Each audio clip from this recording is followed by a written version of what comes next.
property. That's right. what, okay. Yeah. So he decided to host a school there where apprentices could come and study his genius. Okay. So but they had to pay him to study his genius. Yeah. That's funny. The school opened in 1932, and it did provide a solid source of income for Frank during the Great Depression, which was important because no one was building anything. Okay. Hundreds attended this school, including several famous architects. One apprentice, the Austrian architect Rudolf Schindler, described Wright in a letter to his friend, the architect Richard Neutra, thus, quote, "He is devoid of consideration and has a blind spot regarding others' qualities, yet I believe that a year in his studio would be worth any sacrifice." Neutra eventually met Frank himself and wrote, quote, "He is truly a child and not a well-behaved one." I like it. Yeah. Also, around the same time, Frank designs another Taliesin. Right. But this time, correct, it is in Arizona. So, yeah.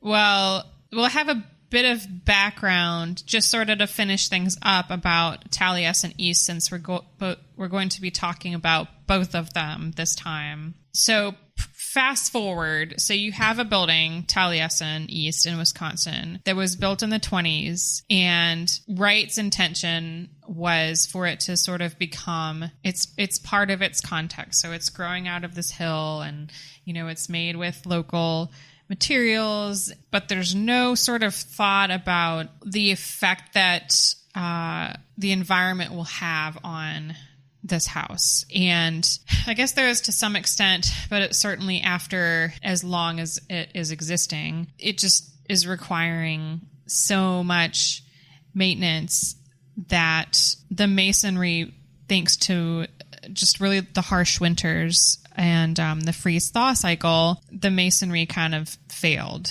and among other things, just natural deterioration. So along the way, there were patrons of architecture that either had commissioned Wright to do work or just knew him, like Edgar Kaufman, so the Kaufman House, and Herbert Johnson Wax Building. They had to rescue the property from disaster, and they had to use their money to fund it for routine maintenance. Now, luckily, these are the kind of people that have a lot of money, but, a house like that, you don't just leave it and not have a plan for any sort of ongoing rehabilitation efforts. So besides Kaufman and Johnson, the National Trust has a grant called Save America's Treasures, and it was also one of the organizations that provided funds to care for Taliesin East. And today, on a more local level, Taliesin is one of 9 Frank Lloyd Wright properties that is included in what's called Wisconsin's Heritage Trail. And this is something that you can look up. It's very cool. So you can visit these different Wright design buildings, and it stretches from the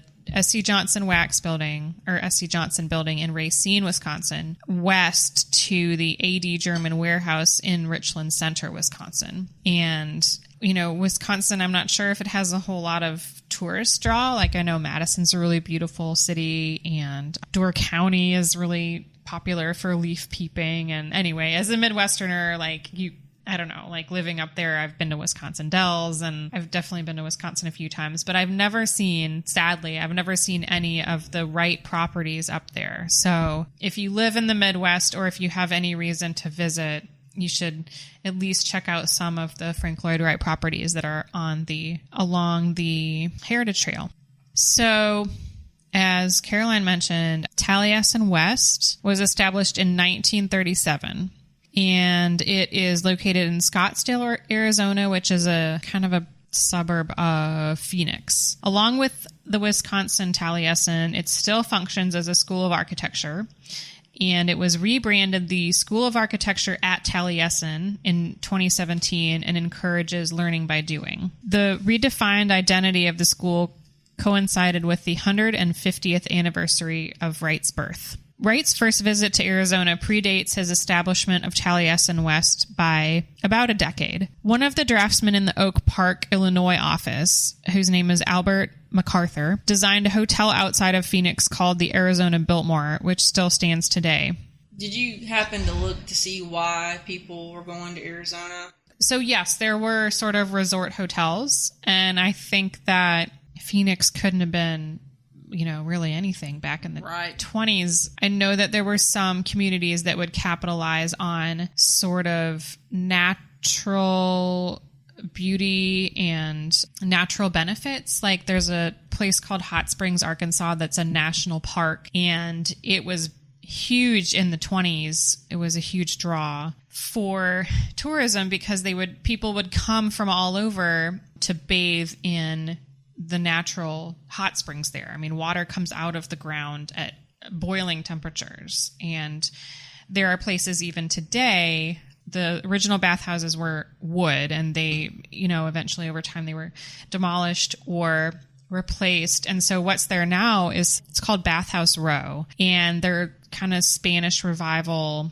structures that they all used to house baths, but there's one of them now that you can bathe in. I think most of them you can rent out for events, but the Park Service did an amazing job just like bringing awareness to the community, and they restored these bathhouses. So you can rent a bathhouse? Well, yeah, I mean, technically, like, they're event spaces. There's no longer baths because, unfortunately, they were abandoned for a while. People left the town, and Hot Springs is still not the wealthiest of places, but it is beautiful. So it's the Buckstaff baths that you can go, and it's a museum, but you can also, I think, go to bathe. Or maybe that's the museum, and there's another one that you can have baths in. There's also a Grand Hotel from the 20s that's got this really great like Art Deco mural, and the hotel is Art Deco, and they have baths that are original to the hotel in the basement, and it's not co-ed. I mean, you separate men and women. Okay. So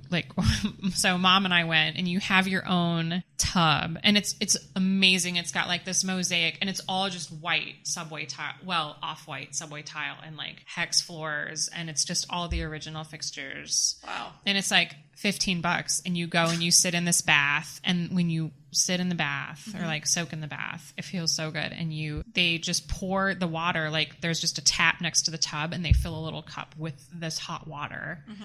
And so anyway, so people would go there prior to the 20s because of what the town said was its healing qualities. Yeah. And it's like, it's no joke. I mean, because of the minerals and stuff that are in the water, like your skin looks better and you feel better. But yeah, I think maybe Arizona would have had the same like natural, like they don't have hot springs, but maybe their draw would still have been the natural beauty. Okay. So it is before the highway system, so it's not as easy to get there. And I'm wondering, I guess, so in the like you really would 20s, have to go there. Yeah, like you really have to want to go there and spend time there, which is why it was so cool when Wright started going out there to Taliesin in 37 after it was built, that it would be this annual pilgrimage, and he would leave in November. And I think he wouldn't return to Wisconsin until the following spring. It would be a commitment, yeah. So and I guess the Arizona Biltmore was one of the first kind of tourist hotels out there. And I mentioned before when you were talking about the Tokyo hotel, what did you call it? The Imperial Hotel in Tokyo? Yeah. So the Arizona Biltmore is also constructed of those pattern concrete blocks, the textile blocks that Wright used in the Ennis House, the Los Angeles Ennis House in 1924. And he was a consultant on the design of the Arizona Biltmore for 4 months, in 1927. So he was not the architect of record. It was Albert MacArthur in Oak Park who was the architect of record. But Wright, like when you look at this building, you just assume that Frank Lloyd Wright designed it because of the textile blocks. So interestingly, so this is in 1927. He consulted on it, and he left and came back the following year to plan another resort hotel near Chandler, Arizona. So he, with his associates, constructed a small desert camp near the site to sort of, I guess, kind of gather inspiration and actually live there and inform the design of this new hotel. But the gentleman who intended for this resort hotel to be built lost a lot after the 1929 stock market crash, and that brought an end to the project. So Wright and his associates abandoned the desert camp. But Wright liked the idea and loved the desert, and he liked the idea of a desert camp rather. And so that sort of planted the seed for this architectural experimental camp. And he did not return to Arizona until the winter of 1935, which the Taliesin Fellowship had already been founded in 1932. So Wright returns to Arizona, has already had this idea, wants to make it a reality, and 2 years later he does, and Taliesin is founded.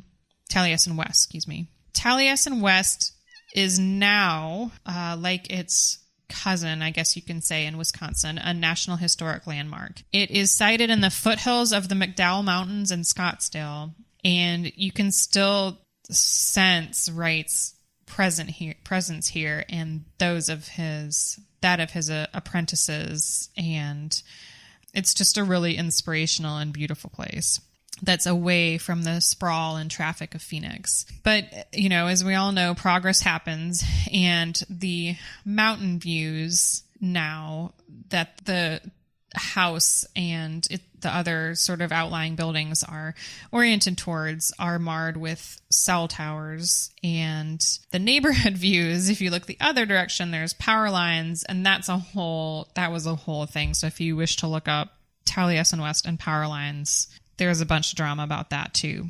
But even with these sort of invasive human additions, the integrity of the architecture at Taliesin, yes, I just texted you. You weirdo, has not been compromised.